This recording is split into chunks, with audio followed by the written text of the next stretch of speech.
그러다가 무서웠는데 다음에 음력 설날 다음 달에 100세를 꼭 우리 열심히 살도록 근데 이게 이제 여기 와서 우리가 한 달에 한 번씩 모이지만 이런 모임이 오래 살게 하는 중요한 역할을 해줍니다. 그래서 여러분 오늘 나오셔서 감사합니다.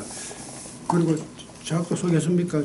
오래 안 나오던 사람이 나오는 사람이 괜히 참 열심히 우리 모임을 도와주다가 갑자기 한 1년간 사라져 버렸어요. 알고 보니까 결혼을 해가지고 그 사이에 얼마나 즐거운지 우리를 다 잊어버리고 살다가 이제 갑자기 생각이 나는데 이제 올해부터 작심하고 이제 허니문이 이제 지났기 때문에 계속 나오시려고 그리고 또 다른 분들 또 다른 분 다 소개를 했죠. 또 혹시 누구도 아닌데 뭐 다음 달에는 제가 100세주로 사가지고 오죠. 예, 그렇죠. 예, 100세. 그러니까 좀 자주 안 나오고 이렇게 빠지다 나오는 것도 괜찮은 게 오면 또 이렇게 또 환영도 해주고 새로 소개를 해주니까 좋습니다. 예. 그리고 오늘 제가 몇 장 제가 하나가 빠졌죠. 이거 뭐 없이 내가 강연도 할 수 있긴 있는데 그래도 한번 저기 한번 봅시다. 예, 그걸 같이 보시면 돼요. 저기 지난번에 우리가 직에 대한 얘기를 했거든요. 근데 김수홍 박사님이 벌써 예견이 많으셔가지고 멀리 내다보고 이 직에 대한 걸 공자가 얘기한 걸 한번 해보자. 근데 마침 바로 지난달에 한 것하고 이번에 하실 것하고 연결이 잘 됩니다. 그래서 제가 일부러 지난달에 했던 걸 앞에다 제가 거기 내주신 그 핸드아웃 거기 보면 제일 위에 있는 게 지난달에 사실 한 겁니다. 한 건데 이것하고 지금 연결이 잘 됩니다. 예. 그런데 이제 문제가 뭐냐 하면은 이 직이라는 게 뭐냐?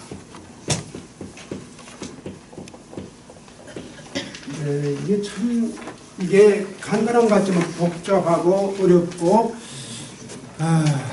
굉장히 심오한 데가 있습니다. 근데 이 직에 대한 해석이 상당히 여러 가지인데 우선 아주 쉽게 이거 뭐 복잡한 얘기 하지 말고 이 정월부터 이렇게 어려운 학술 그런 거 하는 거 얘기하는 것보다 아주 쉽게 한번 생각해 보면은 공자한테 누가 찾아와가지고 그런 얘기를 직이 뭐냐면 우리 마을에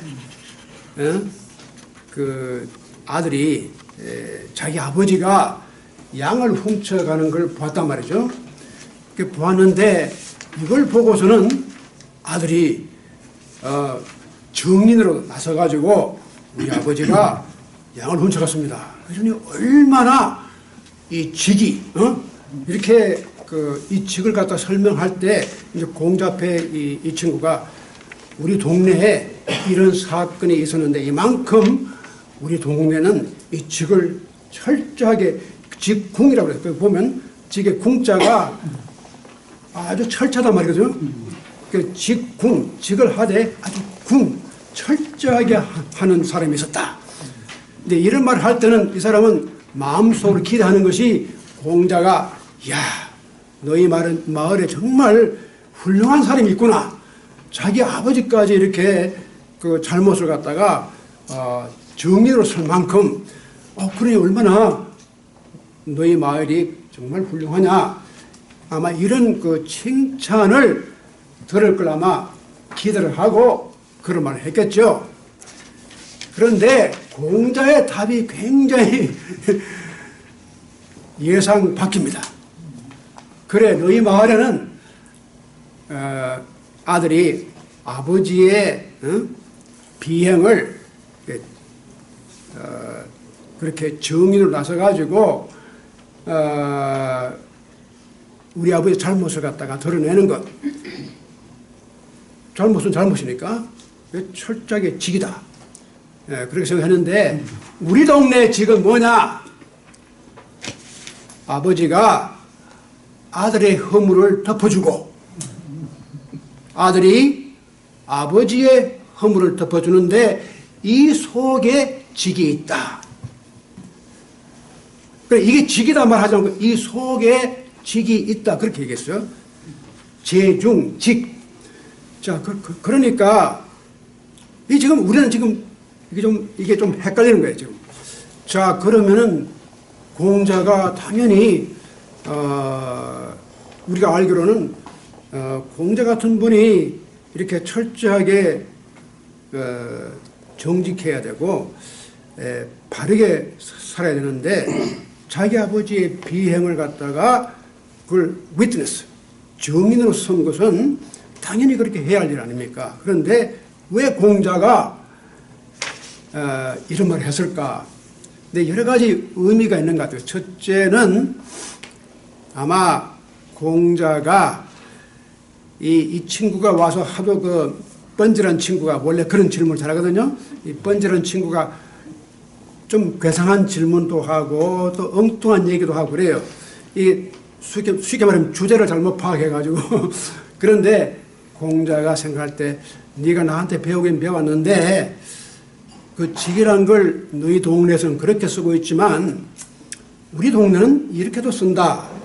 그 말은 그 직을 그렇게까지 형식적으로 문자적으로만 이해하지 말아라. 그 직이 틀렸단 말 안 했어요. 공자, 야, 그건 직이 틀렸다. 그렇게 말하지 않고, 그런데 우리 마을에는 아버지를 덮어주고, 아들이 아버지를 은폐한다. 은자 쓰죠? 덮어주고, 또 아버지가 아들을 덮어준다. 이 속에 직이 있다. 그 직은 똑바른데, 이걸 이렇게 좀 커버해 준 것이 어떻게 직이 되겠냐. 글자 그대로 하면 이게 우리말로 바르다, 발음이라는 뜻이거든요.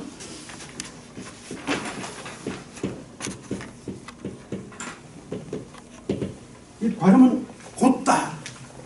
딱, 곧이 곧, 이렇게 곧게 나가는 사람은 자기 아버지든지 선생님이든지 무엇을 잘못한 건 그대로 다 고발하고 나가는 것. 이게 직이거든요. 근데 공자가 놀랍게도 아버지가 아들의 잘못을 덮어준 것, 또 아들이 아버지의 잘못을 덮어준 것도 이 속에도 직이 있다. 직이라는 것이 이렇게 글자 그대로 고든 것뿐만 아니라 어떤 주어진 상황 가운데서 가족을 혹은 부자와 관계를 중요시하는 그런 면도 있다. 그렇게 해석이 되는 겁니다. 그래서 이제 그런데 그렇다면 과연 직이 뭘까? 그래서 그 다음에 이제 이 논어에는 논어가 이게 여러분 잘 아시지만 공자가 쓴 게 아닙니다. 공자는 뭐 글을 써본 적이 없습니다. 그런데 위대한 선생들은 다 글을 안 씁니다. 저희 같이 정말 어사비사한 친구들이 자꾸 글 써가 발표하고 하지 정말 훌륭한 선생님, 예수님도 글 쓴 일이 없잖아요. 소크라테스도 안 썼어요. 소크라테스도 그렇죠. 예수도 그렇죠. 그 부다, 석가모니도 그렇죠. 노자도 사실은 자기가 쓴 게 아니거든.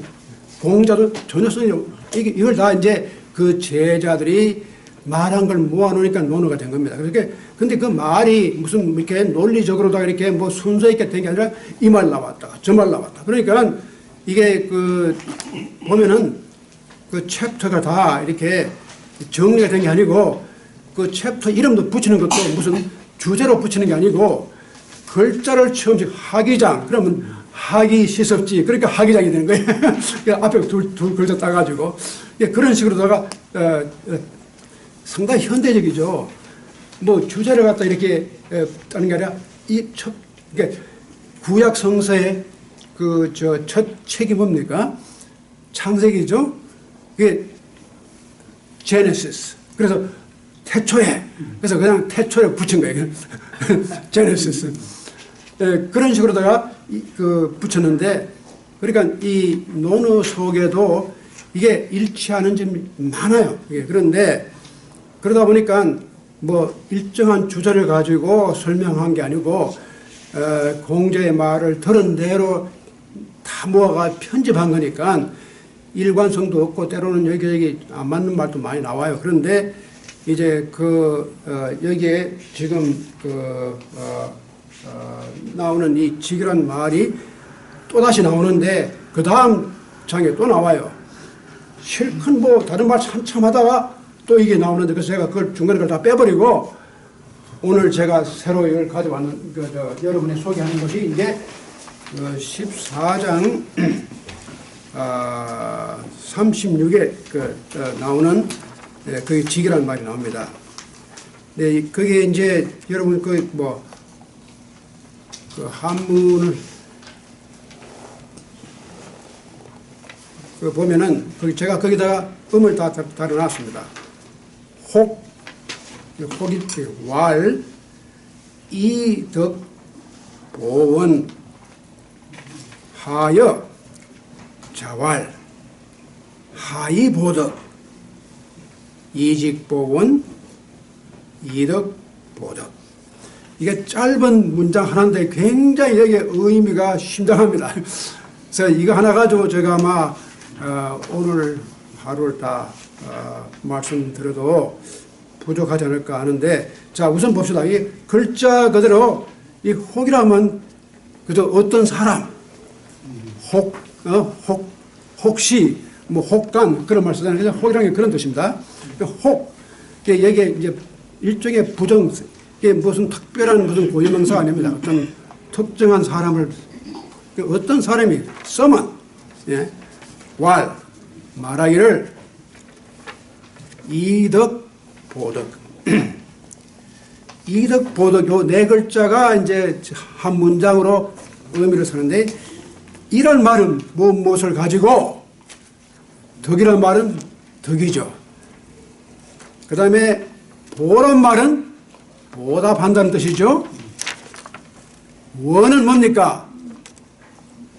원자가 이게 원망한다거나 원한을 품다 그럴 때 이 원자 쓰거든요. 자, 이 덕을 가지고 보는 보답한다, 원한을 보답한다. 이걸 좀 쉽게 말하면 자기가 우리 그 원한, 원망, 원한 이런 게 많습니다. 자기한테 이렇게 원을 갖다가 원이 맺히게, 원이 맺힌다 그런 걸 쓰잖아요. 그러니까 이 원이라는 게 그런 뜻이거든요.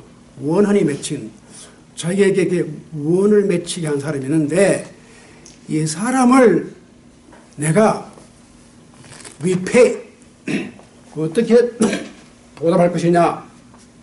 근데 공자가 여기 혹왈 어떤 사람이 말하기를 그렇게 원한을 갖다가 보답할 때 덕을 가지고 보답하라. 이런 말을 아마 이 사람이 어디서 들었단 말이에요. 그래서 이덕 보원, 이 참 한문의 묘미가 바로 그겁니다. 이렇게 아주 네 글자로다가 그 사상을 아주 기가 막히게 표현은 이 덕을 가지고 원을 보답하라. 네, 그러는데 하여, 이 말이 어떻습니까? 이 하여란 말은 거기에 대한 질문입니다. 의문사입니다. 그러니까 원한을 보답하는데 덕을 가지고 보답하라. 그런데 이 말이 어떻습니까? 하고 공자에게 이게 이제 하여 그렇게 이제 물으니까 자왈, 공자가 지금 대답합니다. 자왈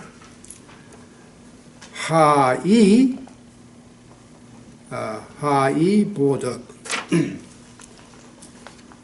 이직 보원 이덕 보덕. 자, 여기에 조금 복잡한데 이걸 좀 천천히 한번 생각해 봅시다. 자, 지금 이 한문이 때로는 굉장히 생략을 많이 해버립니다.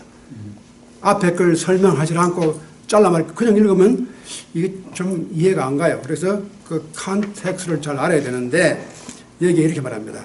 이제 공자가 거기에 대한 답변을 하는데 이렇게 합니다. 하이보덕. 이 말은 덕을 보답할 때는 무엇을 가지고 하겠느냐. 이건 의문사입니다. How do you know that? How 이란 말은 무엇으로 덕을 보답할 때는 어떻게 하겠느냐. 그러니까 지금 이 말이 자 그러면 원을 끼친 사람에게 덕으로 보답한다면은 덕을 보답할 때는 무엇을 하겠느냐.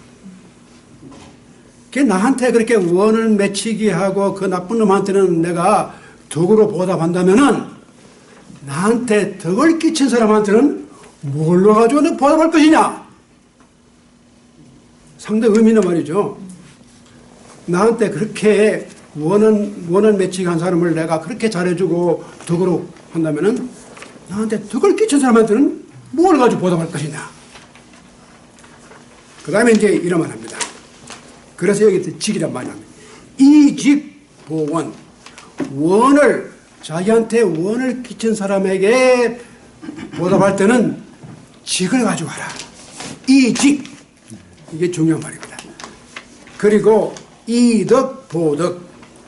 나한테 덕을 끼친 사람에게는 덕을 가지고 보답하라. 이게 참 의미심장한 얘기입니다. 여기 이제 직이 나오는데 나한테 원을 끼친 사람에게는 덕으로 보답하지 말고 직으로 보답하라. 나한테 덕을 끼친 사람에게는 당연히 내가 덕으로 보답을 하는 것이 옳다. 그 말인데, 근데 이게, 자, 우리가 한번 조금 이렇게 시야를 넓혀가지고 공자나 유교를 떠나서 한번 생각해보면은, 도덕경, 우리 이 모임 처음에 시작할 때 도덕경이 20년 전에 도덕경을 제가 여기서 처음 시작했는데, 근데 그 도덕경에 보면은 노자가 이런 말 합니다. 제가 그거 써놨죠? 그 도덕경 49장 이런 말이 나와요. 선자 오선지, 부선자 오역선지.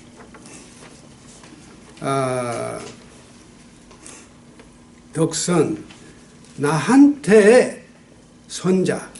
선자는 선을 끼치는 사람입니다. 선자, 오는 나란 말이죠. 오선지. 선자에게는 나한테 선하게 한 사람에게는 선하게 해주라. 부선자, 나에게 선하지 않게 한 사람은 어떻게 하느냐.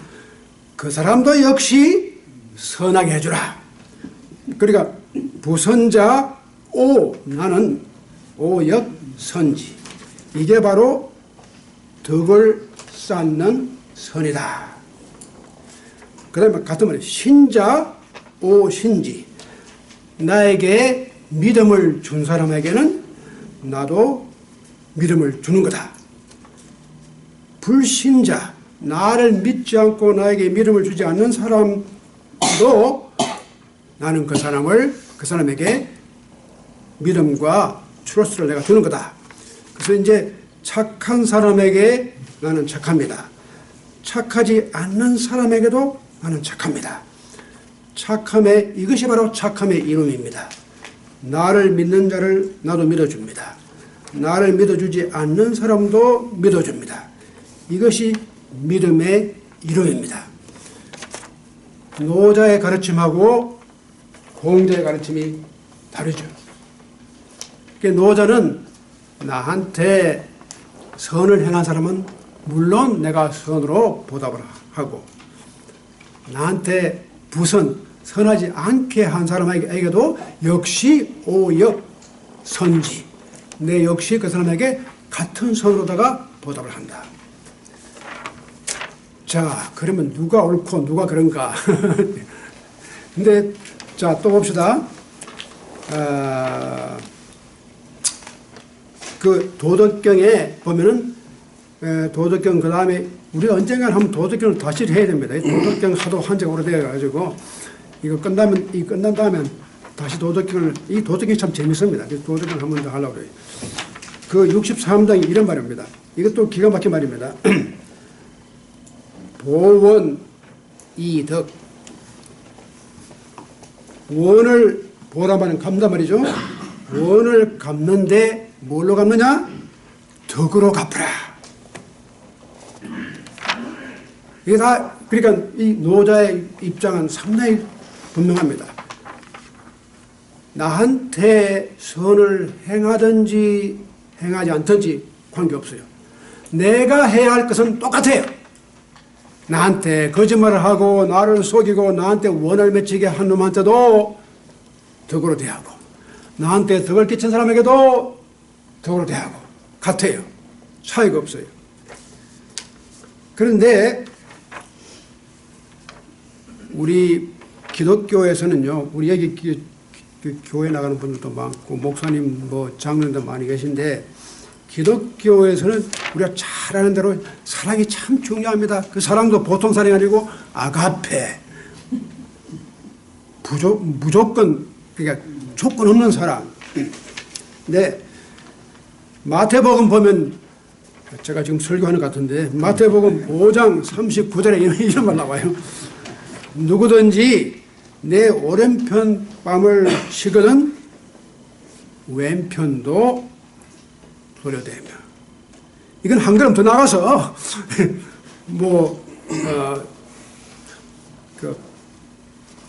자기 겉옷을 요구하는 자에는 속옷도 주고, 오리를 하자고 하는 자에는 심리까지 가지고. 이건 한 걸음 더 나가서 자, 이러니 이걸 예수의 이 가르침이 이게 현실성이 있는 건가 없는 건가. 저는 한 번도 제가 뺨 맞고 이렇게 내본 적이 없습니다. 아예 우리말에 죄를 죄를 주고 말로 받는다 하는데, 내가 받아서 내가 10달 때리는 거예요. 이게 우리 한국의 전통이거든요. 우리 한국의 전통은 죄를 주고 말로 받는다. 그거 봐. 근데 이것도 이제 상당히 우리 현실적으로 기독교인들이 예수가 이런 사랑을 한다고 이렇게 오른뺨을 내치거든 왼편 돌려내면, 근데 교회에서 싸움할 때 봤습니까? 저는 한 번도 그런 일 본 적이 없어요. 그렇게 기독교인들이 그렇게 자기 뺨을 내준 사람 하나도 못 봤어요. 이게 예수의 가르침이 아주 현실적으로는 이게 어려운 거예요. 안 맞는 거죠. 우리 현실로서는. 정의의 개념이 여기서 이제 중요한 문제가 생깁니다. 그러면 정의가 뭐냐? 이게 아주 중요한 개념이 생기는데, 그 다음 또 심각한 문제가 또 생깁니다. 마태복음 5장 45절에 이런 말이 나와요. 하나님은 어떻게 할 것인가? 하나님은 만약에 하나님이 공평하다면은 악한 사람하고 선한 사람을 구별해야죠. 그런데 여기 보시면 하나님이 그 해를 악인과 선인에게 똑같이 비치게 하시며 비를 보내는데 비를 어려운 자와 불의한 자에게 내리신다. 그러니까 공평하게 하면 어려운 자에게 비를 주고 악한 자는 비를 주지 말아야죠. 또 어려운 자에게 햇빛을 주고 악한 자는 햇빛을 주지 말아야죠. 그런데 하나님이 아주 불공평한 거예요, 진짜. 어려운 사람도 불의한 사람도 해를 주고 비를 주고. 그럼 우리가 여기서 이걸 어떻게 해석할 것인가? 이게 굉장히 현실적인 윤리적인 이슈가 이게 나오는 겁니다.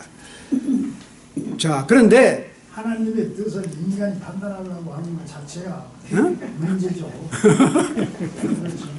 하나님 뜻을 인간의 생각으로 판단하는. 맞아. 우리 인간으로 하나님의 판단을 우리가 어떻게 이야기하느냐. 사실 몰라요. 하나님께서는 왜 그렇게 하시는지 미스터리 알지 못하는데, 근데 이제 이렇게 나오는 걸 볼 때 우리 인간적으로 생각해 보면 그런 문제가 있다는 거죠.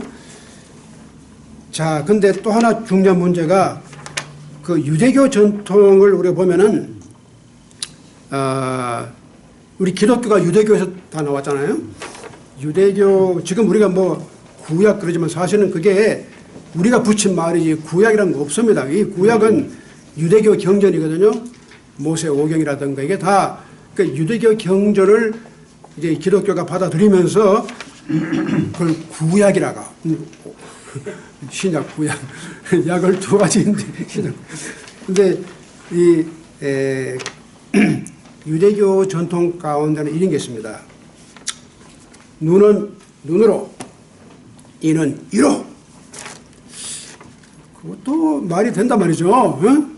그거 뭐, 정말 그 하나님이 justice, 의로운 하나님이라면 이는 이로 갚고 눈은 눈으로 갚으라. 근데 그렇다 보면 이가 몇 개 안 남을 것 같아요. 눈도 몇 개 안 남고 다 그렇게 갚다 보면은. 근데 아까 말씀드렸죠. 우리 한국 사람이 좀 지독한데 한국 사람은요, 이 국가나 우리 가정이나 개인이나 복수심이 굉장히 강한 민족입니다. 우리는 3대를 멸종을 시켜버려요. 그 복수를 대대로 가면서 복수를 해요. 진짜 우리는 이 일을 하나 빠지면 10개를 빼야 돼요. 그만큼 우리 한국 민족 가운데 그런 게 있습니다. 그래서 그러니까 우리 한국 전통은 상당히 자기 개인뿐만 아니라 자기 가족, 그 다음에 자기 후세까지 멸하는 것. 아주 철저합니다, 이게. 그 복수를 해도 대대를 물러가면서. 자, 이런데, 여기에 이제 제가 이렇게 좀 소개해드린 이유가, 이런 문제를 우리가 당했을 때, 어떻게 생각할 것이냐. 다 일리가 있는 얘기죠. 그런데, 여기에서 공자가 지금 어떤 입장을 취하고 있는가 하는 걸 제가 드리려고 합니다. 그런데 이런 문제가 다 옛날 문제가 아니고 요즘의 문제입니다. 이 존 롤스라고 유명한 그 모럴 필로소퍼, 이 도덕 철학을 한 하버드 교수님, 이분 돌아가셨습니다. 2002년에 돌아가셨는데 이분이 쓴 책 가운데 하나가 A Theory of Justice, 정의의 이론 이런 건데 아주 영향력을 많이 끼친 책입니다. 미국 학계에. 근데 이분의 이론이 다 이런 걸 이 속에 들어가 있습니다. 있는데 이것이 결국은 이런 이야기를 공자나 무슨 맹자나 노자나 예수나 다 이런 식으로 다 얘기 나온 얘기입니다. 그런데 적어도 이런 것이 참 중요한, 지금 우리 현재 우리가 살고 있는 이 사회 가운데서도 이게 중요한 문제가 되는 건 사실이에요. 자, 그런데 다시 한번 봅시다. 공자가 말하는 것이 왜 여기에 어떤 의미를 가지고 있을까? 자, 극단적으로 보면은 나한테 원한을 끼친 사람에게는 이는 이로, 눈은 눈으로. 이것이 제가 볼 때는 속 시원한 대답입니다. 근데 이거 국가적으로 볼 때도 재미있는 것이 이스라엘 나라가 한번 공격받으면요 10배로 공격해버려요. 그래서 아주 꼼짝 못하게 만들어요. 그런 게 있거든요. 그래서 아마 이 유대교 전통이 좀 그런 게 있는 것 같아요. 네. 그래서 이는 이로, 눈은 눈으로. 네, 그건 아주 극단적이죠. 이제 이쪽에 극단적인 것이 이제 눈은 눈으로, 이는 이로. 네, 이게 하나의 극단이고, 또 하나의, 앞에 오십시오. 여기 잘 있습니다. 또 하나의 극단은 어떤 게냐면, 예수님 말씀하신 같이, 오른뺨을 치거든 왼쪽 뺨을 내밀라. 이렇게 하는데, 자, 그러면 이 두 쪽이 다, 그러니까, 제가 볼 때는 양극입니다. 하나는 완전히 복수로서 우리가 그 원한을 갖다가 보답하는 것. 또 하나는 오히려 그 원수를 사랑하고, 그러니까 예수님도 너희 원수를 사랑하라 그러거든요. 그래 오른뺨을 치거든 왼뺨을 내밀고, 오를 가져가는 심리까지 가지고, 겉옷을 원하는 자 뭐 속까지 주고, 이렇게 나가는데 이것도 하나의 극단적이잖아요, 어떻게 보면. 근데 공자의 이 대답은 이 두 가지를 굉장히 잘 일종의 평행을 유지하고 있습니다. 왜냐하면 공자는 결코 원한을 내가 갚을 때 눈은 눈으로, 이는 이로 갚으라, 그런 말 안 했습니다. 그러니까 또 그렇다고 해서 노자같이 원한을 내가 덕으로 갚으라, 그런 말도 안 했어요. 그리고 새롭다는 게 무슨 시대적인 것이 아니라 새롭게 그 공자의 새로운 점은 직이라는 개념을 도입했습니다. 이 직이라는 것은 결코 불법적으로 무슨 이는 이로 눈은 눈으로 갚는 그런 것도 아니고, 또 다른 한편으로 무조건 나한테 잘했건 못했건 내가 다 잘해주는 그런 사랑의, 극단적인 사랑의 형태도 아니고, 이 두 가지를 현실적으로 잘 조화를 시키는 것이 직입니다. 공자도 그래요. 자, 나한테 원한을 끼친 사람에게 덕을 해주는 걸 좋아. 그렇다면은 나한테 덕을 끼친 사람에게는 뭘 가지고 대답할 것이냐. 쉽게 말하면 여기에 어떤 그 공평함.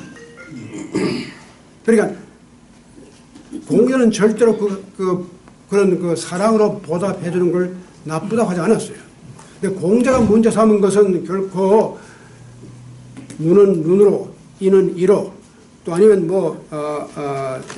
원수를 사랑하는 그 자체에 대한 문제를 삼는 게 아니라 상당히 넓은 게 What is justice?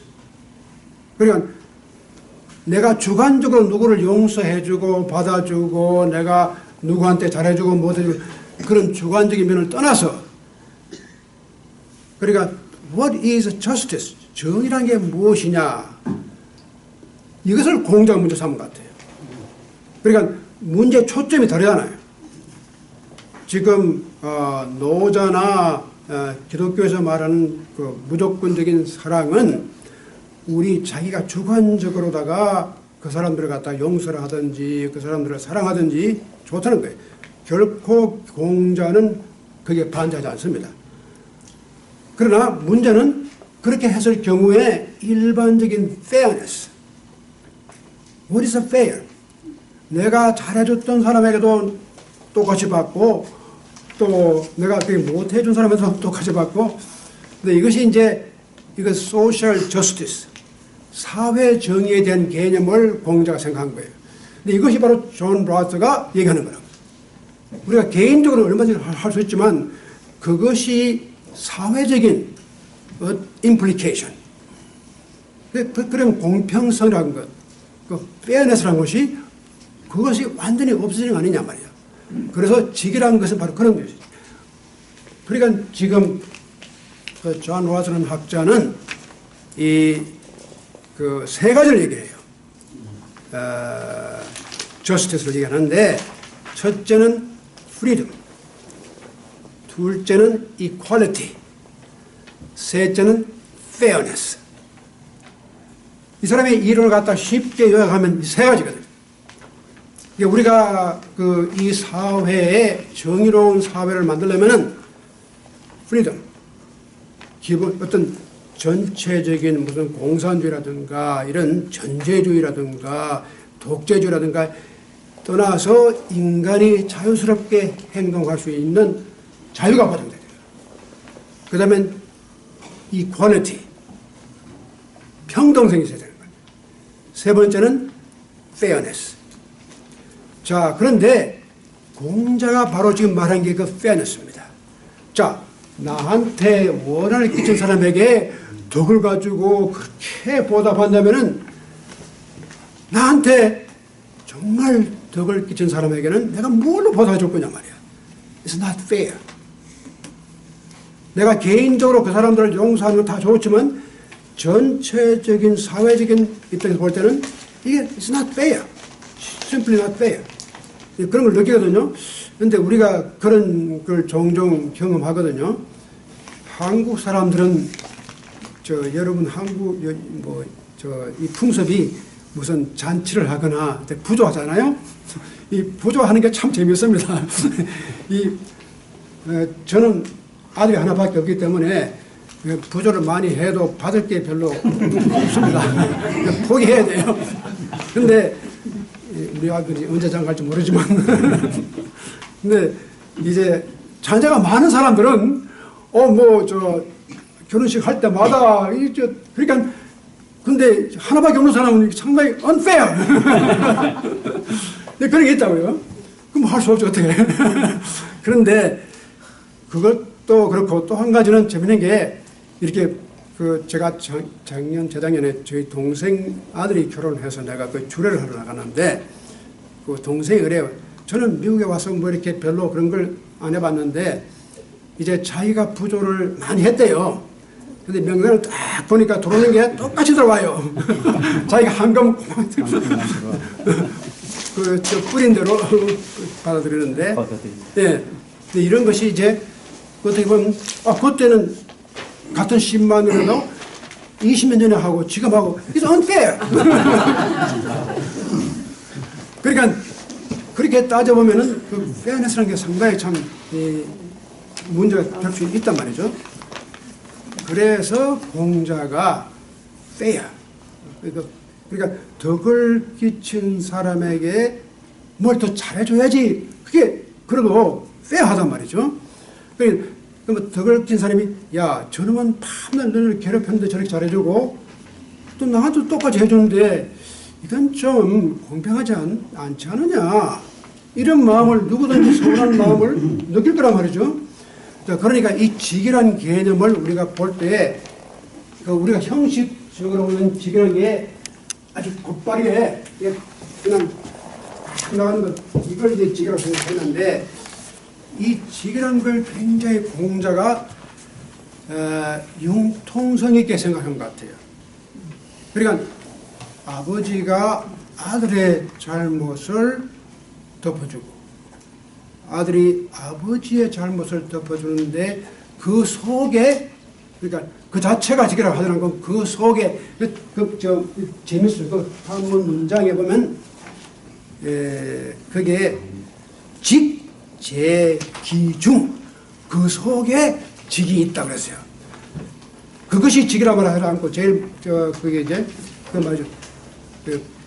부위장은 자위부원 직, 재, 기, 중 아들이 아버지를 감싸주고 아버지가 아들을 감싸주는 그 속에 직이 있다. 그러니까 그 행위 자체보다는 그런 마음씨가 아빠가 아들을 생각해주고 아들이 아빠를 생각해주는 그 속에 직이 있지 않느냐. 그게 부자 간의 관계라든가 그러니까 직을 갖다가 굉장히 융통성 있게 좀 더 심화시켜서 이해를 했다. 이렇게 볼 수 있거든요. 네, 그래서 제가 전번에 말씀드렸지 그 상황 윤리를 갖다가 우리가 이제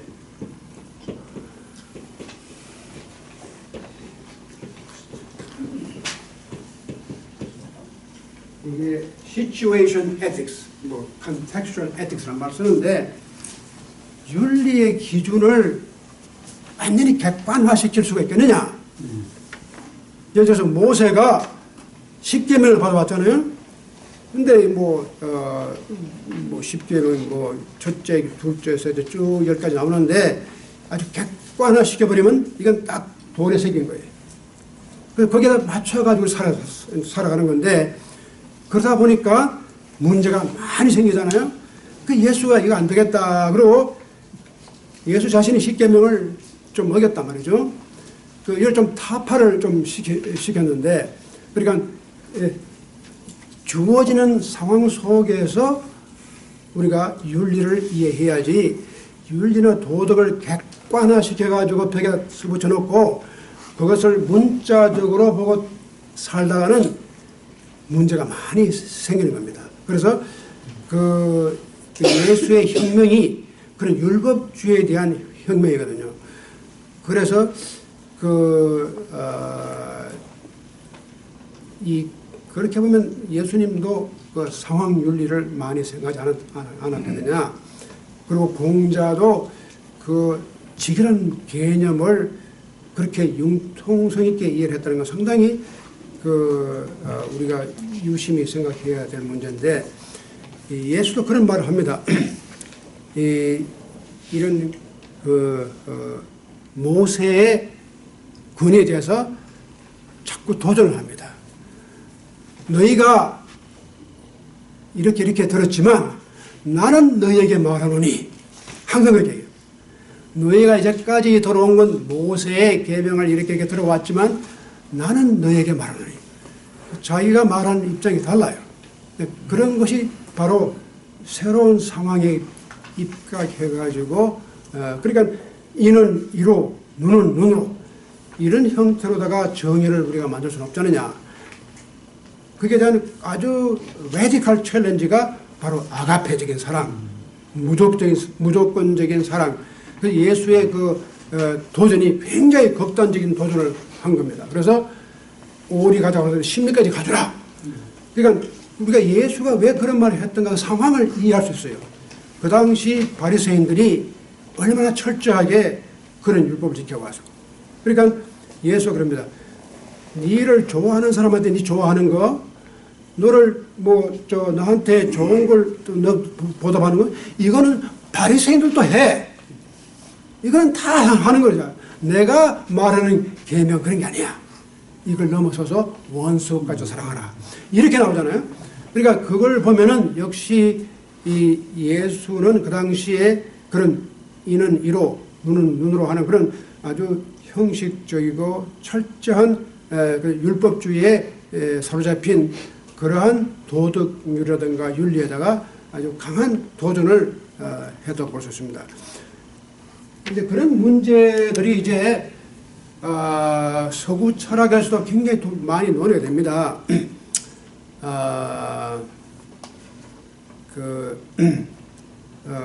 이마누엘 칸트란 분이 이름은 다 많이 들었죠. 뭐 칸트를 다 읽지는 못하지만, 그런데 칸트 같은 그 철학자도 역시 굉장히 이런 문제를 많이 생각을 했거든요. 해가지고 어떤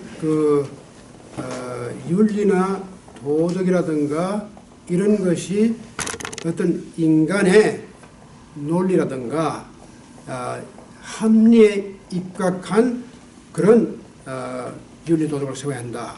이런 주장을 많이 했습니다.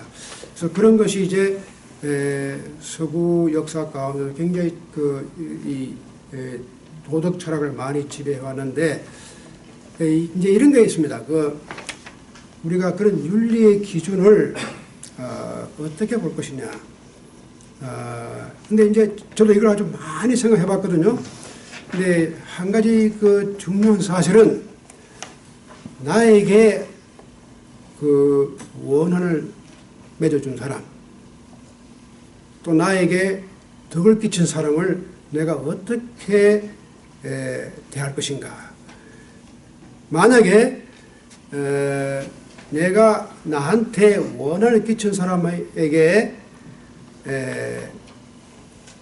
내가 어떤 형태로든지 보복을 하고, 또 나에게 덕을 끼친 사람에게는 내가 덕으로 내가 보답해주고, 이제 그렇게 할 수 있는데, 그게 가장 아주 간단한 방법이죠.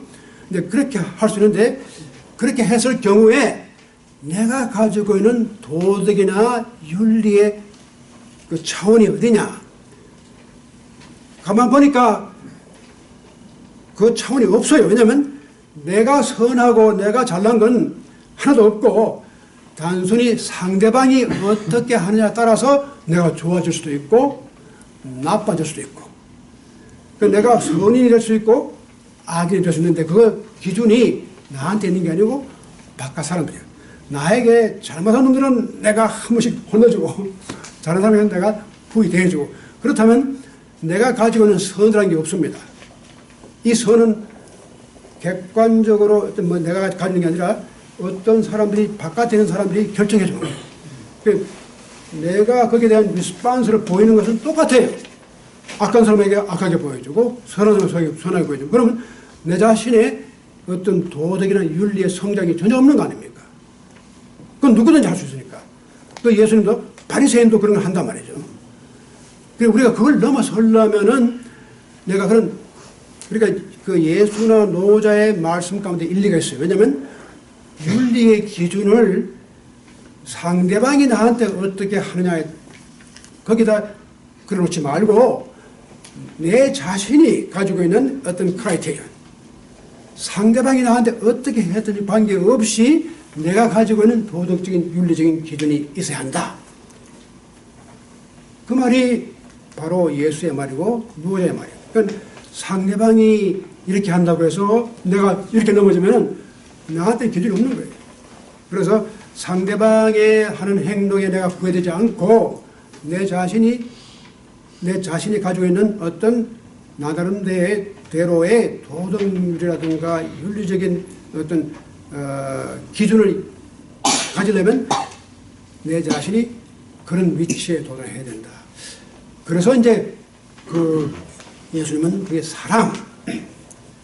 그런데 불교에서도 이 사랑을 많이 말합니다.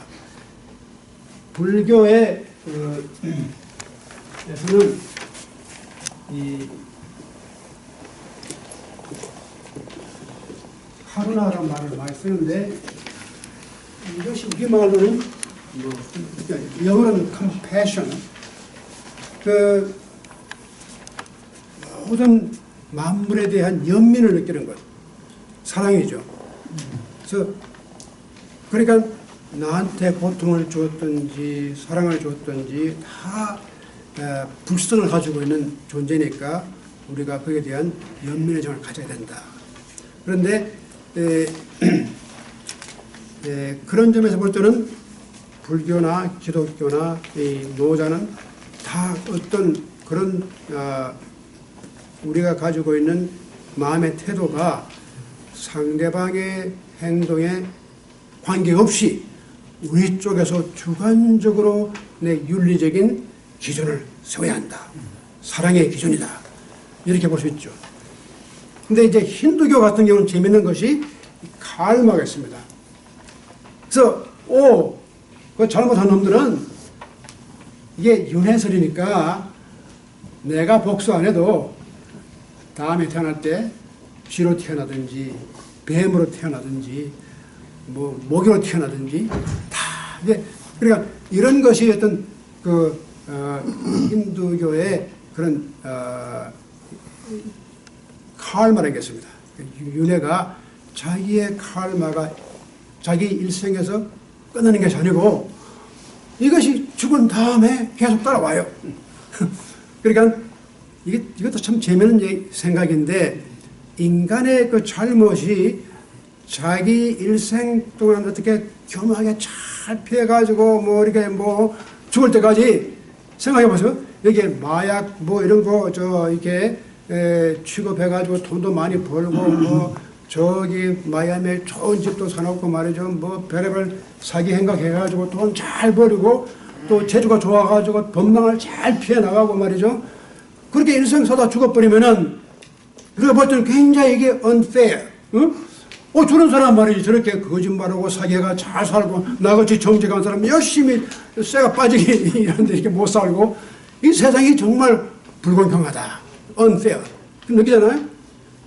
근데 이제 칼마라고 하는 것은 그게 아니라 죽은 다음에 이게 나를 계속 따라오는 거야. 그래, 그러니까 자기가 그게 뭐 편하게 죽었다고 해도 그 인생이 자기 인생으로 끝나는 게 아니고 그 다음에 또 오는 인생이니까 또 오고 또 오고 또 오니까 결국 자기의 칼마란 말이 이게 액션의 뜻입니다. 자기가 한 행동, 그 행동에 대한 cause and effect, 자기가 한 행동에 대한 결과가 반드시 온다는 겁니다. 근데 그런 것을 생각하면 그것은 이 세대가 끝나고 뭐 자기 삶에서 끝난 게 아니라 그 다음까지 계속 오니까 조금 여유만만한 태도입니다. 그거 이 땅에서 뭐 그렇게 해봐야 결국 따라가는 거야. 내가 복수를 안 해도 결국 받는 거야. 이런 식의 또 우리 태도 가질 수 있잖아요.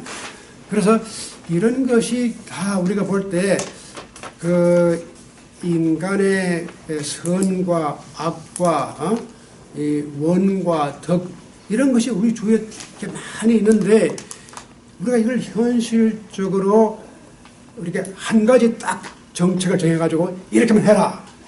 그렇게 하기 참 힘들어요. 저는 그래서 때로는 원수를 용서하는 것도 필요합니다. 뭐 우리나라의 그 유명한 손양원 목사님의 그 자기 아들을 죽일 원수를 용서하고 뭐 그런 뭐 사랑의 원자탄 네, 그런 이제 그 감명적인 얘기가 많죠. 원수를 사랑한다는 것이 때로는 감명적이 될 때가 많습니다.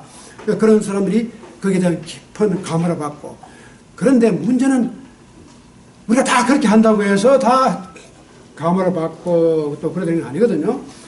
그러니까 그걸 일반적인 원칙으로다가 사회적으로 그걸 보편화시키기는 참 어려운 거예요. 우리가 개인적으로는 얼마든지 그런 일이 있을 수 있지만 그것이 어떻게 보편적으로 어떤 그걸 율법화시킨다. 무조건 다 사랑하라. 그러니까 만약에 이제 우리가 무슨 신앙을 가지고 종교인이 자기가 선택을 그렇게 할 수는 있지만 하나의 소셜 저스티스로 내가 내놓을 때는 그걸 가지고 기준을 만들 수가 없습니다, 이게. 근데 그게 문제예요. 어떻게 그걸 가지고 기준을 만들고 누구든지 그렇게 하라고. 그리고 지금 교회 나가면 그냥 누구든지 원수를 사랑하시오. 그런데 실제로 실천한 한 사람 없단 말이죠. 그게 안 되거든요, 현실적으로다가. 그러니까 그런 것을 우리가 생각한다면은, 그게 바로 상황입니다. 어떤 상황에서는 그게 가능합니다. 어떤 국한된 상황에서 어떤 주어진 상황 가운데서는 그게 정말 감명적이고, 정말 그 사람을 갖다가 완전히 바꾸는, 그런 뭐, 전번에 뭐 워싱턴 포스트에 그런 나는데, 그렇게 용서하는 그런 일이 생겨가지고 그 사람들이 다들 그렇게 굉장히 마음에 이 감화를 받아가지고 새로운 삶을 살았다. 근데 그런 경우가 있습니다. 그러니까 우리가 그런 걸 배제할 수는 없지만 그걸 가지고 전 사회적인 국가적인 레벨에서 어떤 하나의 룰을 만들 수는 없는 거죠. 그러니까 그런 상황을 절대로 공자가 부인하지 않았습니다. 그걸 얼라한 거예요. 그러니까 그래 좋아. 아들이 자기 아버지의 비행을 고발하고 증인으로 나가는 것도 막지 않았습니다. 그게 나쁘다고 하지 않았습니다. 그렇지만 우리 동네에는 또 다른 바로 그냥 공자가 그런 거예요. 그거 하나 가지고 직을 이해하지 말아라. 직이라는 것은 바로 이렇게 자기 아버지의 비행을 감싸고 자기 아들의 별 감사하는 속에도 직이 있을 수 있다는 거예요. 그래서 이런 것이 어떤 주어진 환경이라든가 상황이라든가 그때 따라서 우리가 적응해야 할 그런 원칙인데, 자 그러면 어떻게 그 상황을 파악할 것이냐, 그것도 문제란 말이죠. 그럼 자 이 상황이 그 상황이냐, 이런 것이 굉장히 어렵습니다. 그래서 뭐 컴퓨터가 요즘 이렇게 생겨가지고 우리가 딱딱 찍어놓으면 이번에는 내가 용서하고 이게 좋겠다. 그다음 이것도 찍어놓으면 이번에는 복수를 해라. 뭐 이렇게 딱 나오면 좋은데 그게 안 된단 말이죠. 그러니까 상황이 여러 가지 상황이 가능한데 상황마다 우리가 거기에 적응한다는 건 상당히 힘든 겁니다. 그래서 그 wisdom, 지혜라는 게 필요해요. 그러니까 어떤 지식보다도 지혜가 상황을 이해를 할 줄 알고 상황을 판단하는 것이 그게 지혜입니다. 그래서 공자가 말한 직이라는 것이 바로 그런 지혜. 우리가 주어진 상황 가운데서 상황 판단을 어떻게 할 수 있느냐. 근데 이제 세상이 왜 그러냐면, 우리가 만약에 그런 사랑이라든가 용서라든가 이런 것이 이제 하나의 율법화되면은 이런 경우가 있습니다. 그렇지, 저 사람은 내가 이렇게 해도 항상 잘 주니까 문제 없어. 일반화로 자꾸 이렇게 이용을 일종의 take advantage, take for granted. 당연히 그렇게 하는 걸로 생각해버리는 사람 많아요, 이 세상에는. 그런 사람들은 따끔하게 또 보여줘야 되거든요. 왜? 그 사람은 일평생 그걸 못 배워요. 당연히 나는 용서를 받을 사람이고, 당연히 나는 이렇게 내가 잘못해도 저 사람은 다 받아줄 거고. 근데 이건 인간 대 인간 관계에서도 그렇게 할 수 없단 말이에요. 그러니까 그럴 땐 따끔하게 침에 들어가면 그 사람이 이제는 그냥 그렇게 하면 안 되겠구나. 그러니까 우리가 이런 교훈들을 다 섭렵해보면은 뭐 공자 말이 맞고 노자 말이 틀리고 이런 게 아니고, 노자나 기독교나 불교나 다 말하는 것이 아주 그 속에 깊은 심오한 진리가 있습니다. 그 진리는 자꾸 이렇게 우리가 생각하면 진리가 변하지 않는다고 그러잖아요. 저는 진리가 변해야 됩니다. 진리가 변하지 않을 때 문제 생겨요.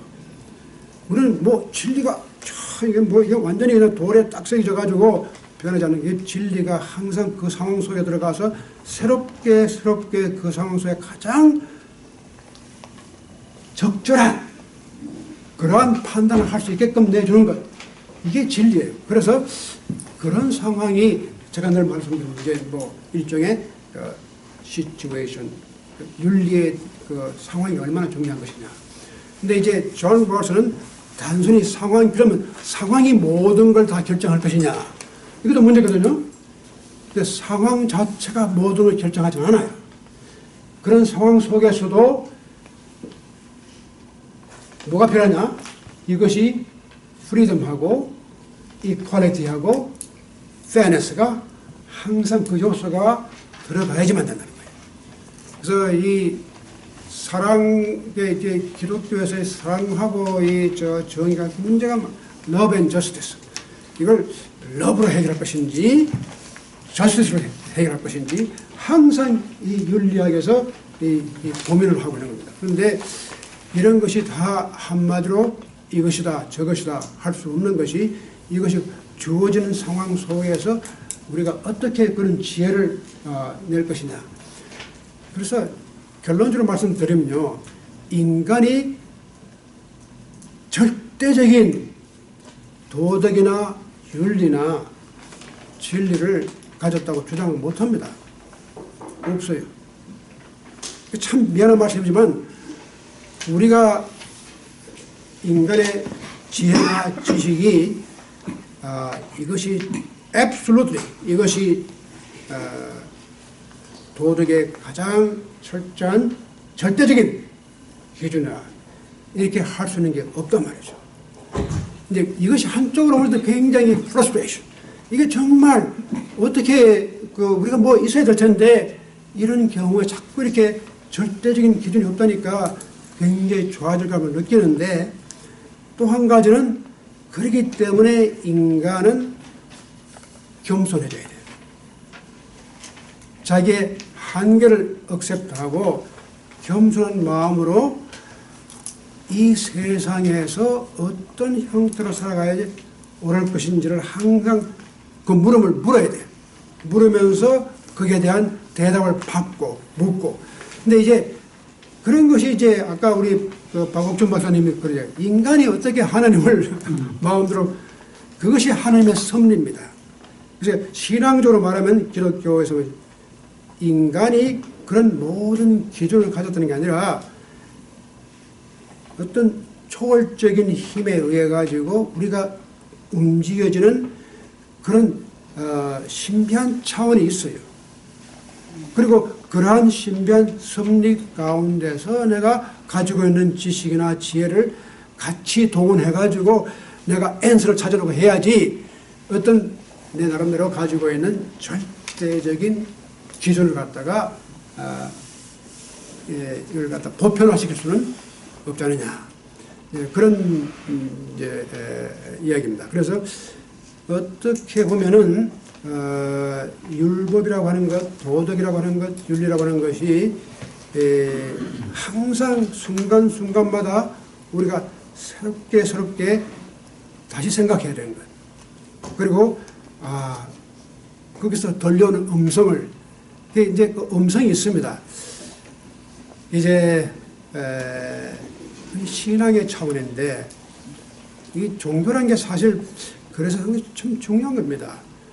우리가 단순히 철학적으로 우리가 윤리적으로만 생각하면 여기서 끝나고 마는데 신앙의 차원은 이걸 넘어가서 어딘가 모르게 내가 신이 나한테 무언가 주려고 하는 뜻이 있지 않겠느냐, 그걸 물어보는 거예요. 이런 경우에 하나님은 나에게 무엇을 원할까? 이걸 물어보는 거예요. 여기에 종교적인 차원이 있어요. 윤리에 이제 어떤 학자들은 윤리에 종교적인 차원이 있을 수 없고 필요 없다고 생각해요. 근데 저는 그렇게 생각합니다. 네? 경제학자도 그렇게 생각해요. 예. 경제학자는 윤리의 기본이 유틸리티거든요. 상대방이 나에게 뭐 어떻게 했는데 나한테 손해를 끼치면 그게 나쁜 일이고, 예. 그걸 끼치면 좋은 일이에요. 예. 근데 사람이 그렇지 않다는 게 아담 스미스예요. 그렇죠. 예. 그거 스미 다 되지 않는다는 거예요.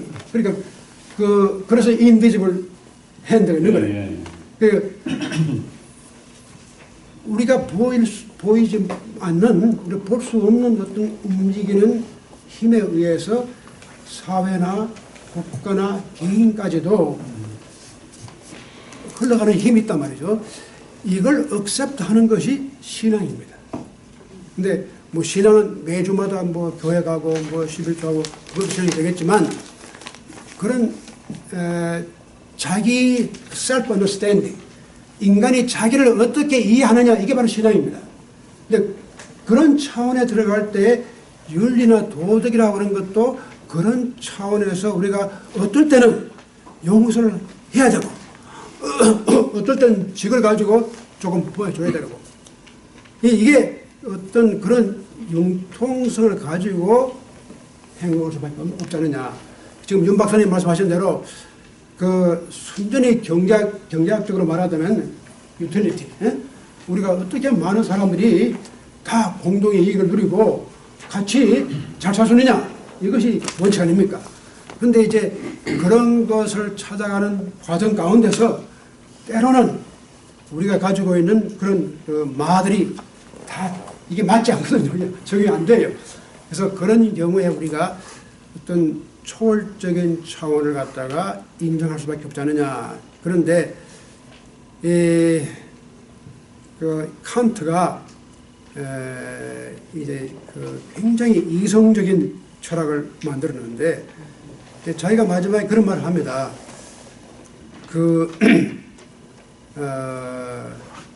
하나님이니 뭐 자유니 뭐 영원이니 이런 것은 내가 가지고 있는 웨이다에 안 들어온다는 거예요.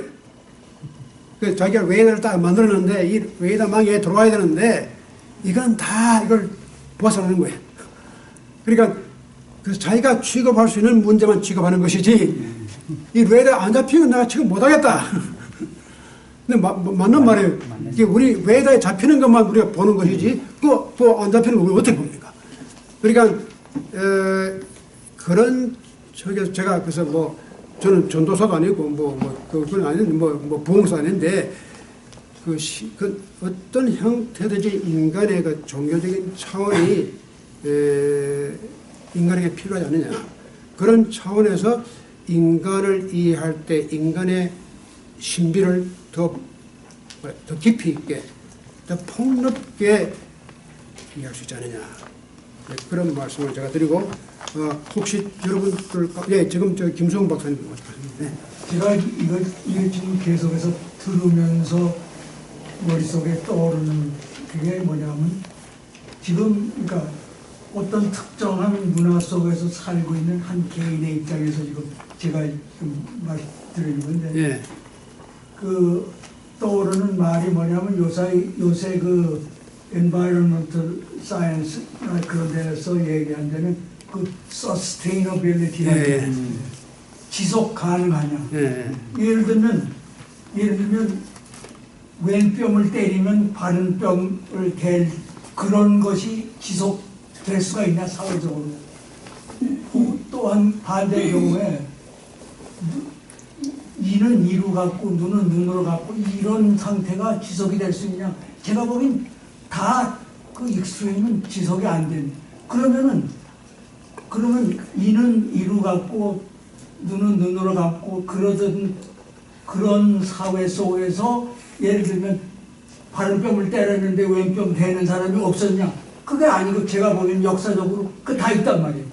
그러니까 두 익스트림이 어떤 사회에서 계속 있어 온 거거든 역사적으로 보면.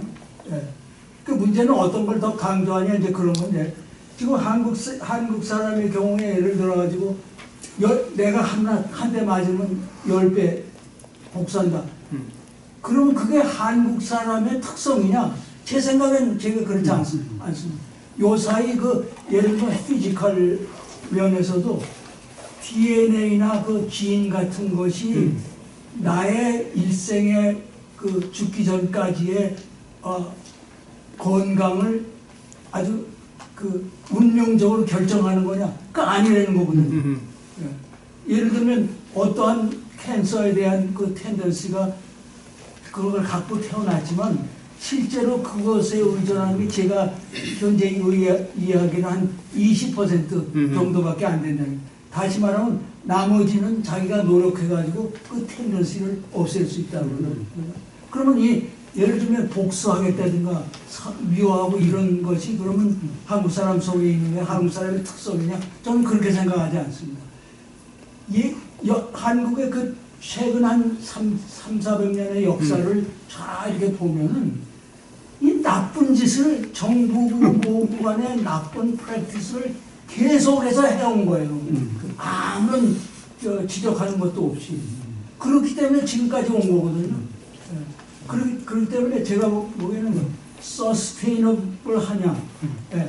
그 관점에서 예를 들어 그 관점에서 보면은 어떤 경우에는 예를 들면 우리가 뭐 흔히 하는 얘기 아니에요. 예를 들면 그럼 곤장 100대를 맞았다 그랬을 적에 그 자식 싸다 말이야. 그런 당에서 싸다 그러는 경우가 있고 어떤 경우에는 죽을 죄를 지은 사람 같은데 어떤 사람이 야 내가 가만 생각하니까 네 처지도 한심하구나. 그래서 야 이건 잊어버리고 살자. 앞으로 그런 사람이 실제로 조선시대에 없었냐면 제가 보기엔 조선시대에 분명히 있었습니다. 그렇기 때문에 그 관계된 질문 하나 드릴게요.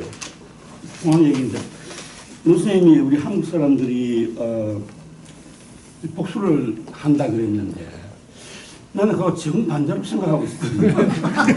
복수요, 정반대로 생각해요. 6.25 때 저기 LK들이 쳐들어왔는데 그걸 복수해야 될 거 아니에요. 휴직이 되고 70년 동안 복수를 안 해요. 70년 동안 복수를 안 하는 걸 가지고 어떻게 복수하는 국민을 할 수 있어요. 그 다음에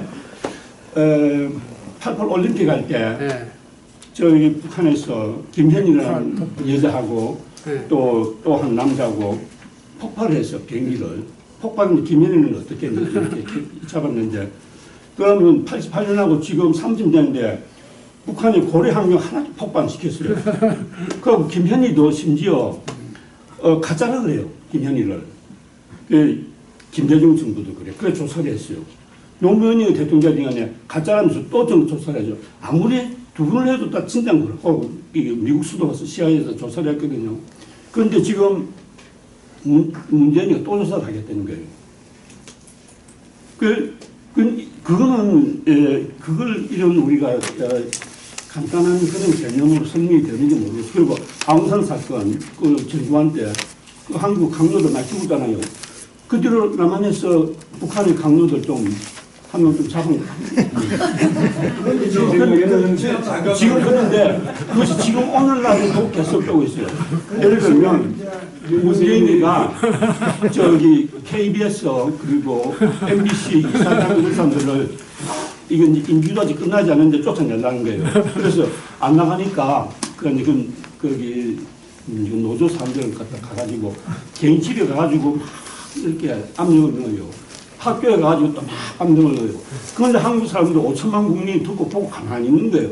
복살도 모르는 거예요. 네, 잠깐만 우리 이영옥 회장님은 그 다음에 박욱준 박사님. 네, 지금 박사님께서 말씀하셨듯이 아까 노 박사님 우리 한국 사람은 한 번 적으면 10번을 갖다 복수를 한다고 했잖아요. 근데 지금 그 진정일 쪽에서 우리한테 한 번 했는데 거긴 지금 100번씩 복수를 하고 있잖아요. 그죠? 우리 이북도 한국 사람, 남한도 한국 사람이죠? 근데 그쪽에서 우리한테 보복을 계속 하고 있잖아요. 우리는 조금만 해도 걔네들은 지금 뭐 비행기 폭파시켜 뭐 천안함해 한국 사람이잖아요. 그죠? 근데 이쪽이 순한 것 뿐이지 그쪽은 한국 사람 쓰는데 복수를 이렇게 하잖아요. 노 박사님이 그쪽은 김일성이 김정일이 김정 세 사람이고 그래서 그게 이제 한국 사람 대표한다고 말할 수 없는데 이 남한은 지금 5천만인데 70년 동안 가만히 있는 거예요. 꿀봉은 벙어리죠. 윤 박사님 네. 말씀하신 것에 대해서 좀 말씀하자면 저는 노조생하고 100% 동의합니다. 이 한민족한테는